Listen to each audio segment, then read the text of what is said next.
السلام عليكم ورحمة الله وبركاته. إن الحمد لله نحمده ونستعينه ونستغفره ونعوذ بالله من شرور أنفسنا ومن سيئات أعمالنا.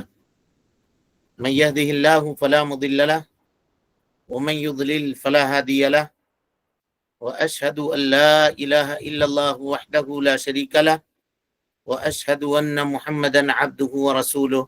أما بعد، فإن خير الحديث كتاب الله، وخير الهدي هدي محمد صلى الله عليه وسلم، وشر الأمور محدثاتها، وكل محدثة بدعة، وكل بدعة ضلالة، وكل ضلالة في النار.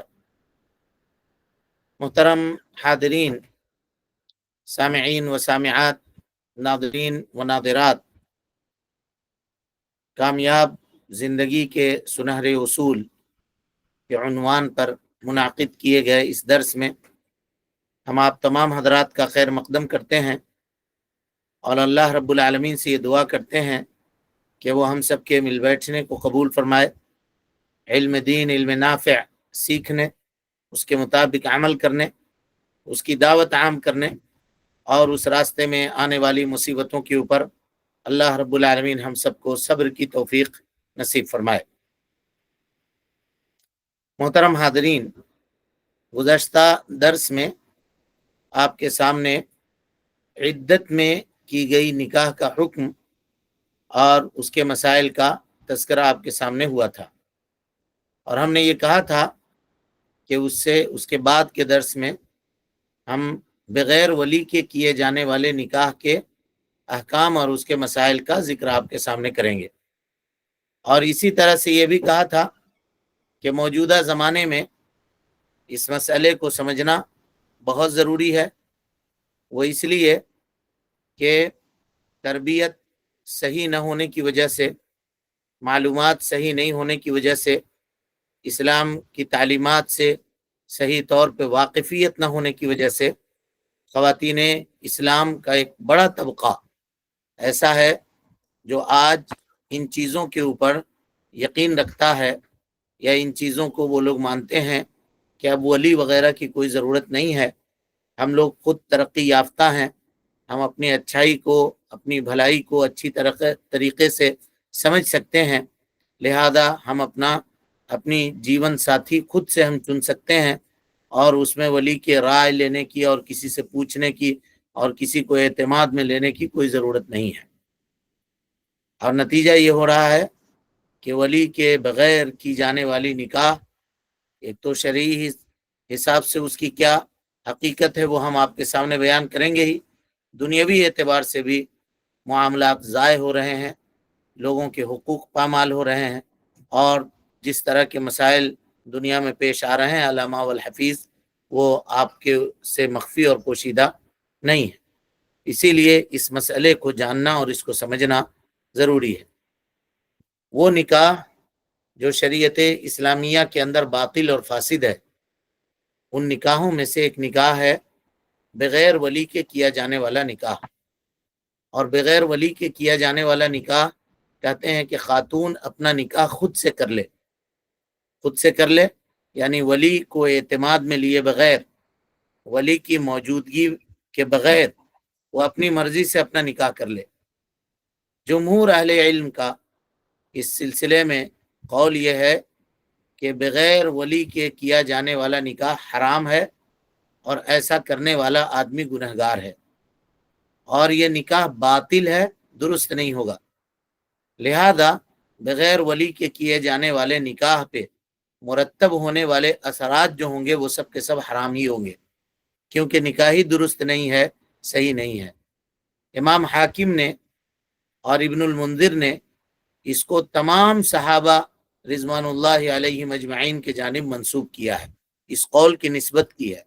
کہتے ہیں کہ صحابہ کرام رضوان اللہ علیہ مجمعین میں کہیں پر کوئی اختلاف نہیں پایا جاتا تھا، یعنی کسی صحابی نے یہ نہیں کہا ہے کہ بغیر ولی کے خاتون خود سے اپنا نکاح کر سکتی ہے، اور یہ واقعی معاملہ ہے۔ کہا کیوں؟ اس لیے کہ چند معاملات کو اب سمجھیے۔ اللہ رب العالمین نے قرآن مجید میں جہاں نکاح کا تذکرہ کیا، قرآن مجید کی آیت ہے وَلَا تُنْكِحُوا الْمُشْرِكِينَ حَتَّى يُؤْمِنُوا، سورہ بقرہ کی آیت نمبر 221، اور اسی طرح سے اللہ رب العالمین فرماتا ہے وَأَنْكِحُوا الْأَيَامَ مِنْكُمْ، سورہ نور کی آیت نمبر 32۔ ان دونوں آیتوں میں اللہ رب العالمین نے اولیاء سے خطاب کیا ہے، گارجینوں سے خطاب کیا ہے۔ کیسے؟ تو کہیے گا تنکحو اور انکحو، یہ دونوں مفاعلہ کا صیغہ ہے، اور مفاعلہ کے اندر مشارکت پائی جاتی ہے، وہ ایک طرف سے دوسرے طرف تک قاعدہ اس کا متعدی ہوتا ہے۔ تو اس سے یہ پتا چلا صیغہ متعدی ہوتا ہے، اس کے استدلال اور اس کے دلائل متعدی ہوتے ہیں۔ تو اس سے یہ پتا چلا کہ نکاح کا جو حکم ہے وہ مردوں کے ہاتھوں میں ہے، نکاح کا جو ذمہ دار ہے وہ مرد ہے، خاتون کا اس میں کوئی معاملہ نہیں ہے۔ نکاح کرنے میں کتنا معاملہ ہے اس کا ذکر آپ کے سامنے آئے گا، لیکن نکاح کرنے میں اور نکاح کروانے میں یہ کس کا معاملہ ہوگا؟ خاتون کا۔ یعنی کوئی خاتون اگر یہ چاہے کہ وہ اپنی بچی کا نکاح خود سے کروا دے بغیر مرد کے، تو وہ نکاح نہیں ہوگا، کیونکہ ولی کوئی خاتون نہیں بن سکتی ہے شریعت اسلام کے اندر۔ یا اسی طرح سے کوئی خاتون یہ چاہے کہ ہم اپنا نکاح خود سے کر لیں بغیر کسی ولی کے، بغیر کسی مرد کے، والد کو، بھائی کو، اور اسی طرح سے چچا کو، دادا کو جو موجود ہیں۔ اگر والد موجود ہیں تو والد حقدار ہیں، اور والد اگر موجود ہیں تو اپنی موجودگی میں وہ جس کو اختیار دے دیں۔ اگر دادا کو کہہ دیں کہ آپ ولی بن کے نکاح کروا دیجئے اپنی پوتی کا تو کروا سکتے ہیں وہ۔ بھائی کو کہہ دیں کہ تم ولی بن کے اپنی بہن کا نکاح کروا دو تو کروا سکتے ہیں وہ۔ لیکن کوئی مرد ہونا ضروری ہے، اگر نہیں ہے تو وہ نکاح نہیں ہوگا، کیونکہ اللہ رب العالمین نے یہ خطاب کس سے کیا ہے؟ اولیاء سے کیا ہے۔ حکم کدھر لوٹ رہی ہے؟ اولیاء کی طرف لوٹ رہی ہے۔ یہ پہلی بات ہوئی۔ دوسری بات، اللہ کے نبی صلی اللہ علیہ وسلم کے زمانے میں بغیر ولی کے نکاح کرنے کا رواج نہیں تھا۔ کیا رواج تھا؟ رواج یہ تھا کہ آدمی پیغام لے کر کے کسی خاتون کے پاس نہیں جاتا۔ آج کل کے زمانے میں پیغام لوگ خاتون کو پیش کر دیتے ہیں، یہ طریقہ شریعت کا نہیں ہے، بلکہ اس کے ذمہ دار، اس کے جو ولی ہیں، پیغام لے کر کے ولی کے پاس جاتا، اور ولی جب دیکھتا کہ نہیں ٹھیک ٹھاک ہے معاملہ، تحقیق کرتا، سمجھتا کہ ہاں رشتہ داری کے لیے یا شادی کے لیے یہ لڑکا مناسب ہے، تو ایسی صورت میں پھر اس سے نکاح کیا جاتا، تب وہ نکاح کرتا۔ ڈائریکٹ خاتون سے بات نہیں کی جاتی تھی کہ ہم فلاں سے نکاح کرنا چاہتے ہیں یا آپ سے نکاح کرنا چاہتے ہیں، والعیاذ باللہ، اس طرح کا رواج نہیں تھا۔ دلیل اس کی کیا ہے؟ حدیث دیکھیے۔ ام المومنین حضرت عائشہ صدیقہ رضی اللہ عنہا و نبیہا کہتی ہیں کہ ان النکاح فی الجاہلیہ، جاہلیت میں نکاح 4 طریقوں پر کیا جاتا تھا۔ فنکاح منہا، اور ان میں سے ایک نکاح آج کل کے زمانے میں وہ باقی ہے، یعنی ام المومنین کے زمانے میں وہ نکاح باقی ہے، نبی صلی اللہ علیہ وسلم کے زمانے میں وہ نکاح باقی ہے۔ کا وہ نکاح کیا ہے؟ کا نکاح الناس اليوم، جو آج کل کے زمانے میں نکاح ہے۔ ام المومنین اپنے زمانے کے بارے میں خبر دے رہی ہے، صحابہ کا زمانہ، نبی کا زمانہ۔ یخطب الرجل الی الرجل، مرد یعنی آدمی کے پاس پیغام بھیجتا، کس کے سلسلے میں؟ جو اس کے ماتحت رہنے والی لڑکی ہے، اس کا پیغام کس کو دیتا؟ اس کے گارجین کو دیتا، چاہے اس کی بہن ہو چاہے اس کی بیٹی ہو، اور پھر مہر ادا کرتا اور اس سے نکاح کرتا۔ اگر بات بن گئی، پیغام جو ڈالا اس نے اگر وہ مقبول ہو گیا، رضامندی دونوں جانب سے ہو گئی، تو ایسی صورت میں پھر وہ نکاح ہو جاتا۔ اس حدیث کو امام بخاری رحمۃ اللہ علیہ نے اپنے صحیح کے اندر نقل کیا ہے۔ وجہ دلالت کیا ہے؟ ام المومنین نے اللہ کے نبی صلی اللہ علیہ وسلم کے زمانے کے نکاح کی حکایت بیان کی، کہا کہ آدمی کے پاس پیغام بھیجتا، مرد کے پاس، آدمی سے مراد مرد ہے، یعنی مرد کے پاس پیغام بھیجتا۔ نکاح کرنے والا جو ہوتا وہ لڑکی کے گارجین کے پاس پیغام بھیجتا، چاہے اس کے بھائی ہوں، چاہے اس کے چچا ہوں، چاہے اس کے والد ہوں چاہے اس کے دادا ہوں، پیغام وہاں جاتا۔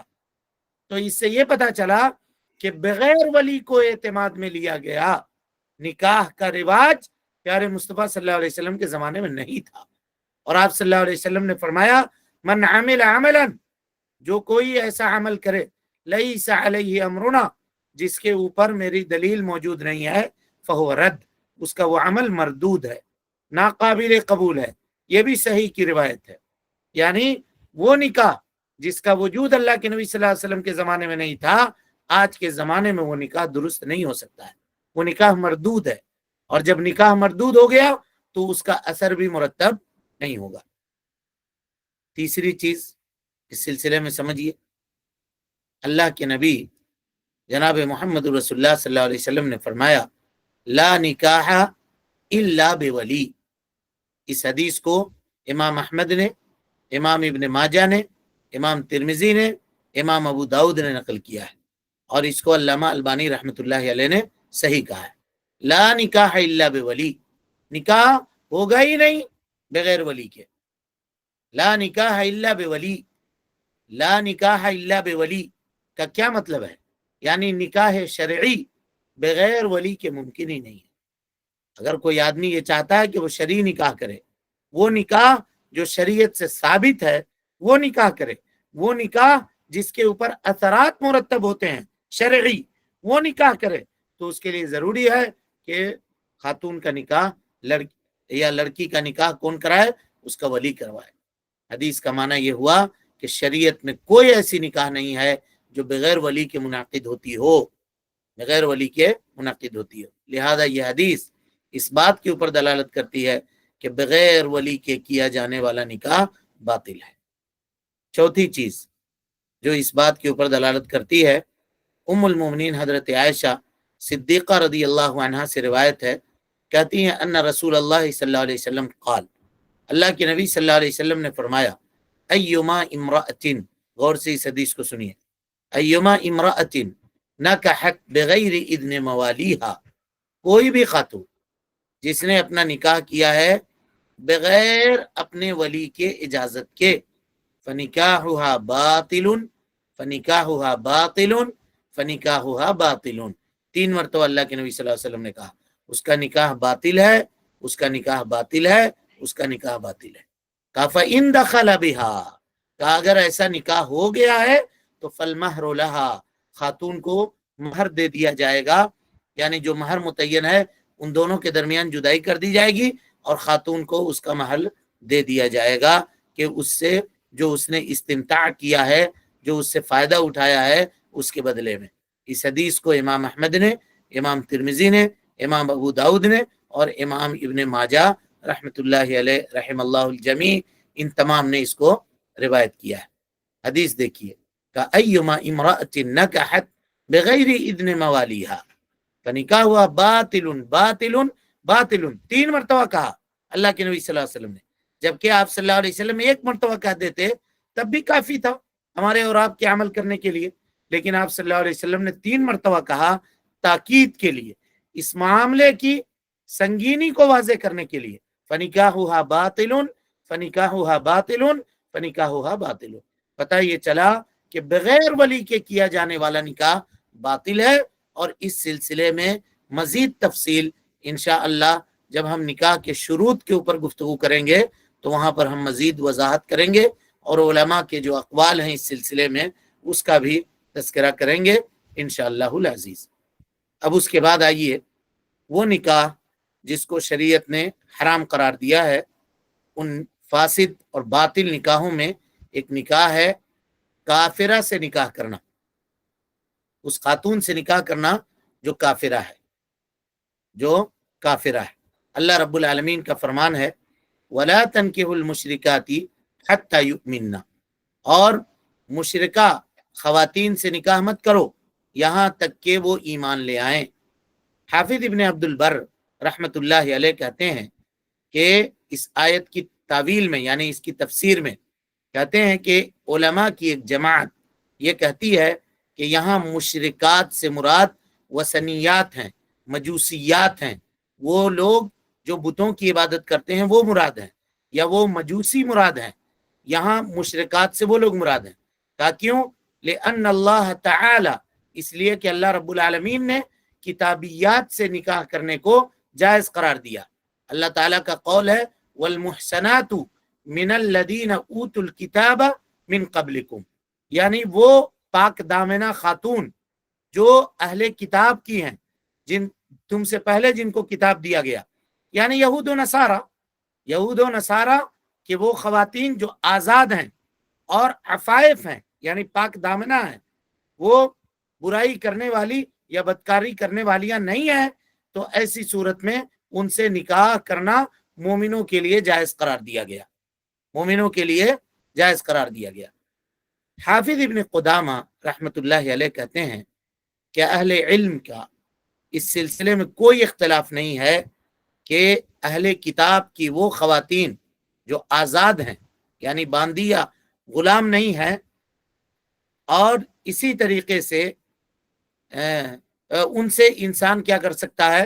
نکاح کر سکتا ہے، لیکن ان کے علاوہ یعنی اہل کتاب کے علاوہ جو کفار ہیں، جو بتوں کی عبادت کرنے والے ہیں، پتھروں کی، درختوں کی، حیوانوں کی عبادت کرنے والے ہیں، تو ان کے خواتین سے نکاح کرنا یہ حرام ہے۔ اس سلسلے میں کسی کا کوئی اختلاف نہیں ہے، کسی کا کوئی اختلاف نہیں ہے۔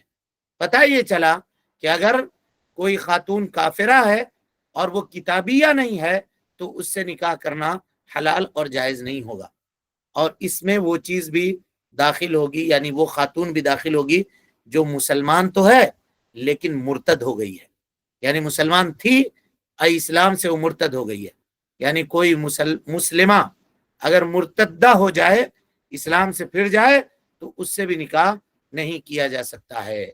یہاں ایک مسئلہ آتا ہے، بڑا مسئلہ، جس کے اوپر بہت گفتگو ہوتی ہے اور عام طور پہ لوگ اس کی سنگینی کو بسا اوقات سمجھتے ہیں اور بسا اوقات نہیں بھی سمجھتے ہیں۔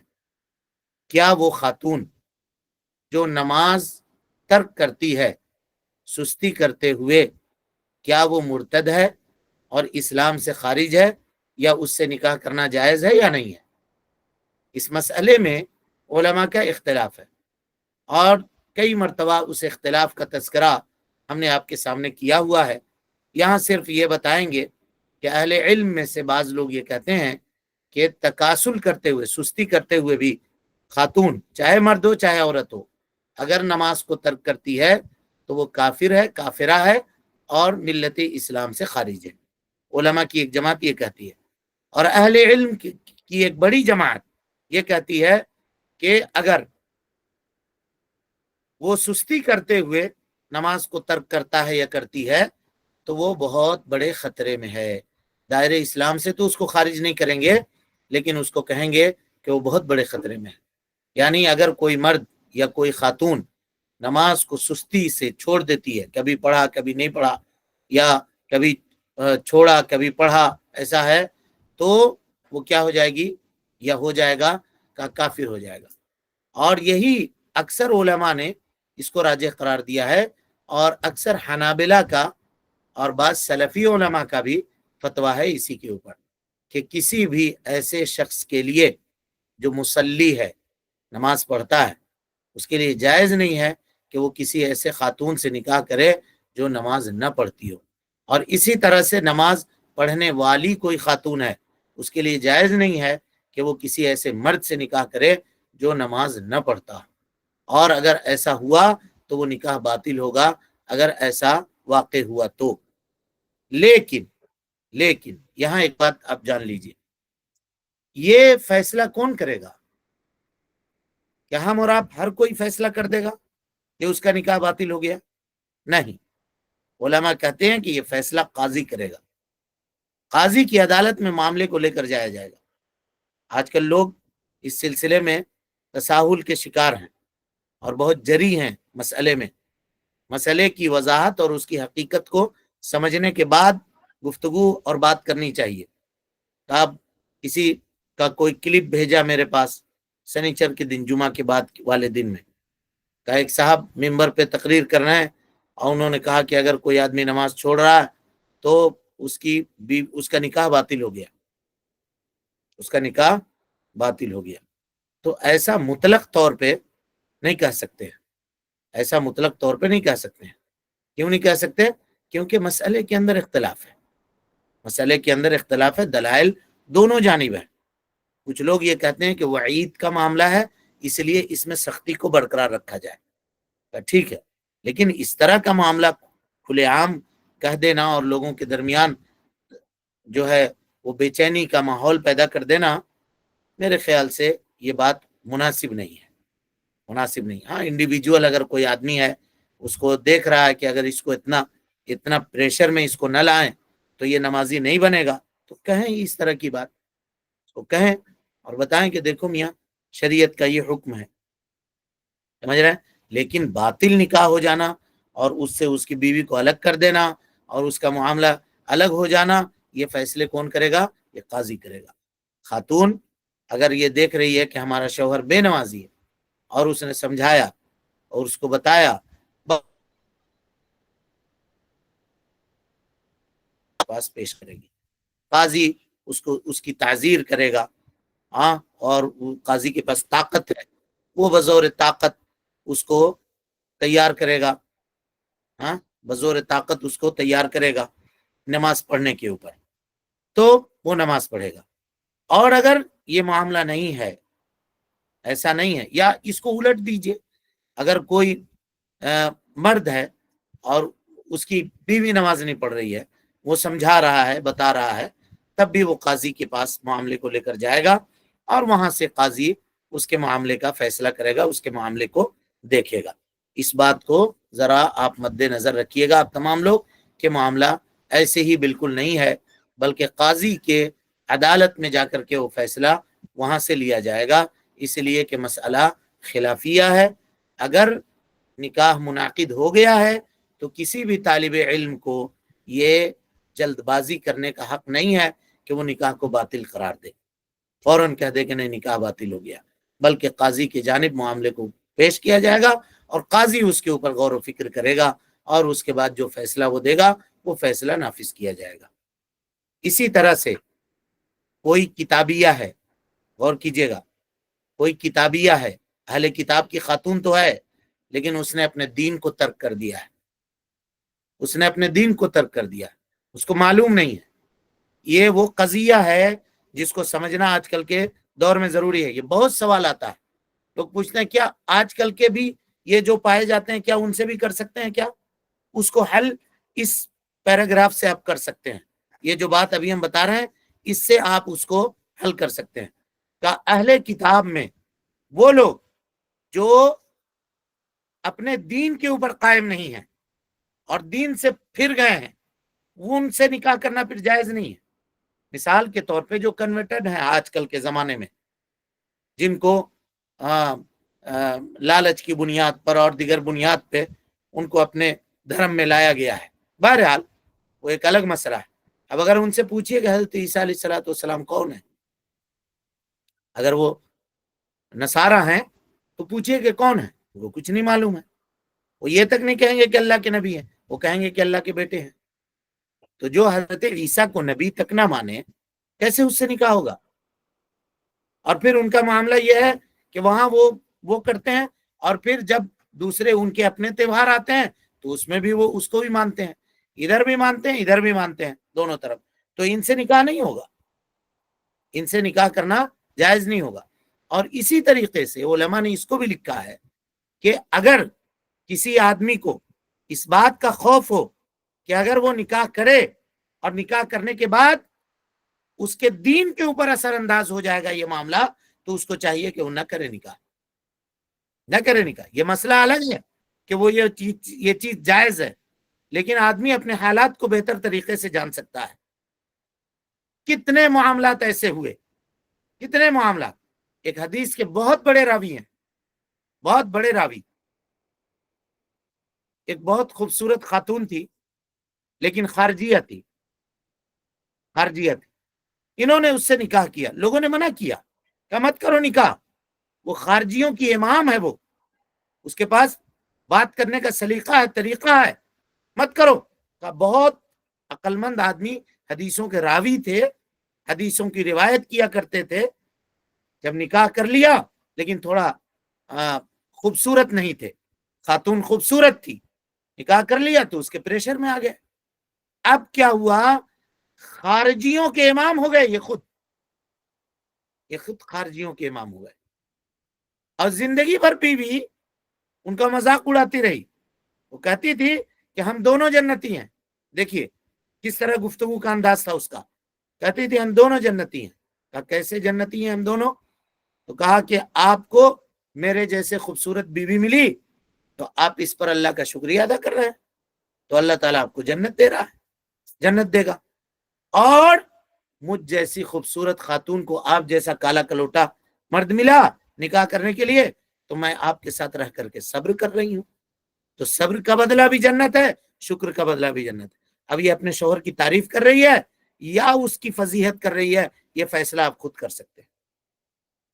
تو ایسے بے شمار شواہد ہیں. اسی کو اللہ کے نبی صلی اللہ علیہ وسلم نے کہا المرء علی دین خلیلہ، آدمی اپنے دوست کے دین کے اوپر ہوتا ہے.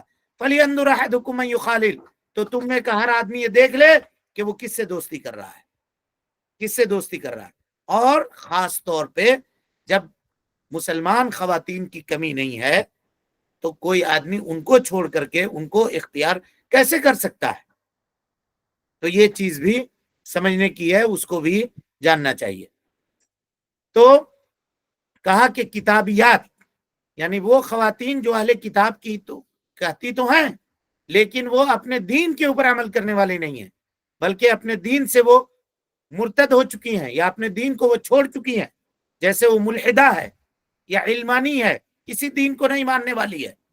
کہتی ہے کہ ہم کو کوئی یہ عقیدہ ہی نہیں ہے کہ کوئی رب ہے، جس کو چاہیں گے وہ کریں گے. یا کوئی یہ کہے کہ میں حضرت عیسیٰ کو نبی مانتی ہی نہیں ہوں، تو اس کو نہیں کہا جائے گا کہ وہ نصرانی ہے، ہرگز نہیں. اور پھر اس سے نکاح کرنا بھی جائز نہیں ہوگا. اس سے نکاح کرنا یعنی اگر خاتون اس کیٹیگری کی ہو اور اپنے آپ کو اہل کتاب بھی کہہ رہی ہو تو اس سے نکاح کرنا جائز نہیں ہوگا، اس سے نکاح کرنا حرام ہوگا. اور اسی سے یہ بھی پتا چلا کہ مجوسیات یا آگ کے پجاری، ان سے بھی نکاح آپ نہیں کر سکتے. جمہور علماء سلف اور خلف کے یہ کہتے ہیں کہ ان مجوسیات سے نکاح جو ہے مومنوں کے لیے جائز نہیں ہے. اور اسی میں جتنی کافرات ہیں اہل کتاب کے علاوہ وہ سب کے سب اس کے اندر داخل ہیں، اور اس کے اوپر امت کا اجماع ہے کہ ان سے نکاح کرنا حرام ہے، ان سے نکاح کرنا حرام ہے. اسی طرح سے وہ نکاح جس کو شریعت نے باطل قرار دیا ہے وہ نکاح ہے غیر مسلم سے نکاح کرنا. اب تک بات ہو رہی تھی مرد کسی خاتون سے نکاح کرے تو، کوئی خاتون اگر غیر مسلم سے نکاح کر لے تو چاہے اس کا کوئی بھی دین ہو، غور کیجئے، چاہے وہ اہل کتاب ہو، چاہے یہودی ہو، چاہے نصرانی ہو، چاہے کوئی اور مشرک ہو، چاہے بت پوجنے والا ہو، چاہے قبر پوجنے والا ہو، چاہے اور اس طرح کی کوئی بھی اگر شرک کھلم کھلا کرنے والا ہو، مشرک ہو یا کافر ہو، تو اس سے مومنہ خاتون کا نکاح جائز نہیں، درست نہیں ہے. اللہ رب العالمین فرماتا ہے وَلَا تُنْكِحُوا الْمُشْرِكِينَ حَتَّى يُؤْمِنُوا، اور مشرکین سے یعنی مشرک مردوں سے نکاح نہ کرو یہاں تک کہ وہ ایمان لے آئیں. اور اسی طرح سے اللہ تعالیٰ کہتا ہے فَإِنْ عَلِمْتُمُوهُنَّ مُؤْمِنَاتٍ فَلَا تَرْجِعُوهُنَّ إِلَى الْكُفَّارِ. اللہ کو حکم، اللہ کے نبی صلی اللہ علیہ وسلم اللہ رب العالمین کو حکم دے رہا ہے کہ وہ خواتین جو ہجرت کر کے مدینہ آ رہی ہیں، اللہ کے نبی صلی اللہ علیہ وسلم ان کا امتحان لیجئے. اگر وہ ایماندار ہیں، ایمان والیاں ہیں، تو ان کو اب کفار کی طرف نہیں لوٹائیے گا. لا ہن حل لہم ولا ہم یحلون لہن، کیونکہ کافر ان کے لیے حلال نہیں ہے اور یہ کافروں کے لیے حلال نہیں ہے. سورہ ممتحنہ کی آیت نمبر 10 ہے. تو یہ نص قطعی ہے، مطلق طور پر اس میں کوئی استثناء نہیں ہے. اللہ رب العالمین نے کوئی استثناء نہیں کیا ہے. مگر آج کل کے زمانے میں آپ جان رہے ہیں کہ جہاں بہت ساری چیزیں عام ہوئی اور لوگوں نے تساہل اور سستی کرنا شروع کیا، اس میں یہ بھی ہے. روز صبح کی اخبار آپ دیکھیں گے کہ خاتون مسلم ہے، اس نے کسی نصرانی سے نکاح کر لیا. کسی یہود سے نکاح کر لیا، کسی کافر سے نکاح کر لیا، یہ بہت بڑا خطرہ ہے، یہ بہت بڑا خطرہ ہے۔ بلکہ جو اس کو حلال سمجھ کر کے کرے، ہے نا، کوئی خاتون اگر یہ کہے کہ نہیں سب حلال ہے، یہ سب، یہ کیا بات ہوئی؟ ہم اپنا لائف پارٹنر چن رہے ہیں، ہم کو حق ہے کہ ہم چنیں۔ تو علماء کہتے ہیں کہ اگر اس کو حلال سمجھ کر کے یہ کرے تو قرآن مجید کی آیتوں کی صریح مخالفت ہے، صریح مخالفت ہے۔ اور قرآن مجید کی آیتوں کی صریح مخالفت کا نتیجہ کیا ہو سکتا ہے وہ آپ دیکھ سکتے ہیں۔ رہی بات جس کے کفر میں شک ہے علماء کا، تو ایسی صورت میں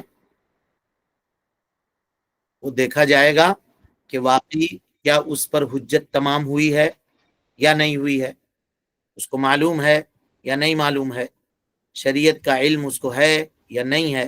اس سے بات کی جائے گی، اس کو بتایا جائے گا، اس کو سمجھایا جائے گا، اور ان تمام چیزوں کے جاننے کے بعد بھی اگر وہ قبول نہ کرے تو اس سے اجتناب کرنا یہ بہتر ہے۔ یہ کس کے لیے کر رہا ہوں؟ اس کے لیے کر رہا ہوں جو مشرک ہے۔ مشرک ہے کیسا؟ یعنی قبروں کے اندر اور دوسری چیزوں کے عبادت میں کھلم کھلا ان چیزوں کے اندر وہ عمل کرنے والا ہے۔ تو ایسی صورت میں علماء یہ کہتے ہیں کہ اس سے گفتگو کی جائے، اس کو سمجھایا جائے، دین خالص اس کے سامنے پیش کی جائے، کیونکہ یہ جو زمانہ ہے اس میں لوگ دیکھا دیکھی معاملہ کرتے ہیں۔ ہو سکتا ہے کسی نے اس کو سمجھایا ہو سکتا ہے کسی نے اس کو کہا ہو کہ یہی اسلام ہے اور اس کے اوپر وہ چل رہا ہے۔ اور بعض علماء کہتے ہیں کہ نہیں، کوئی عذر نہیں دیا جائے گا۔ شیخ صالح فوزان وغیرہ کا یہی قول ہے کہ اللہ تعالیٰ نے کتاب نازل کر دی، اس کو چاہیے تھا کہ وہ اس سے پڑھے اور اس سے علم حاصل کرے، لیکن کچھ علماء جو ہیں وہ یہ کہتے ہیں کہ نہیں، اس کو عذر دیا جائے گا۔ بہرحال اس مسئلے میں بہت زیادہ ہم طویل گفتگو آپ کے سامنے نہیں کرنا چاہتے ہیں، مسئلے کی حد تک، نوعیت تک ہم نے اس کی وضاحت آپ کے سامنے کر دی ہے۔ اللہ رب العالمین سے دعا ہے کہ اللہ تعالی ہم سب کو حسن عمل کی توفیق دے، ہم سب کی اصلاح فرمائے، نیکیوں کو قبول کرے، سیئات سے درگزر فرمائے، جب تک زندہ رکھے دین اسلام پہ زندہ رکھے، اور جب اٹھائے ایمان پہ اٹھائے۔ آمین۔ وآخر دعوانا ان الحمد للہ رب العالمین۔